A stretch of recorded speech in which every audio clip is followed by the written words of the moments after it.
میرے رب کی محبت کا انداز بھی نرالا ہے۔ سب کچھ دیکھ کر بھی کہتا ہے کوئی مانگنے والا؟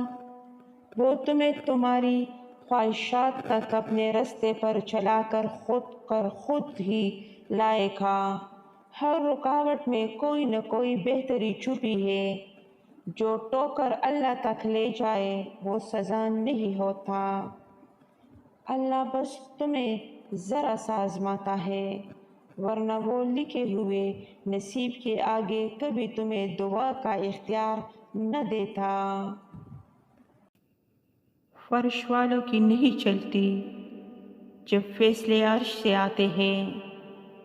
زمانے کا کام ہے مشکل میں ڈالنا، اور اللہ کا کام ہے مشکلوں سے نکلنے کے ہزار رستے نکالنا۔ ہمارے معاملات ہمارے اختیار میں نہیں ہوتے، مگر اطمینان رکھے کہ جس کے اختیار میں ہوتے ہیں وہ بڑا رحیم و کریم ہے۔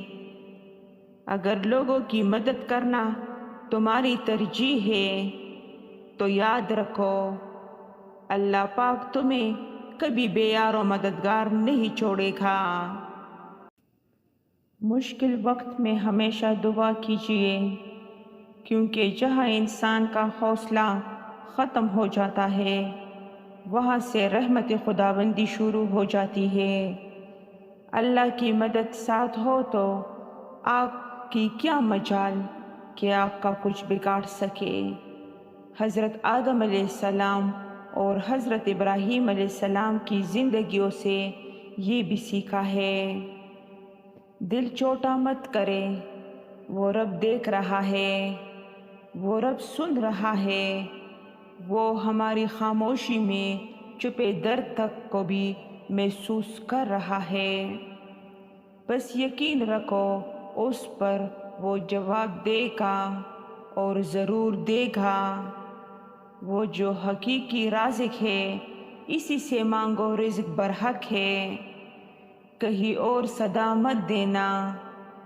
فرمان مصطفیٰ صلی اللہ علیہ وآلہ وسلم ہے صدقات کے ذریعے فکروں اور پریشانیوں کو حل کرو، اللہ پاک تمہاری تکلیفوں کو دور فرمائے گا اور دشمن کے خلاف تمہاری مدد فرمائے گا۔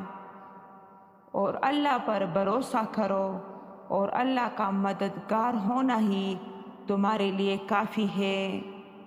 قرآن میں ہے گھبراؤ نہیں، اللہ کی مدد یقیناً بہت قریب ہے۔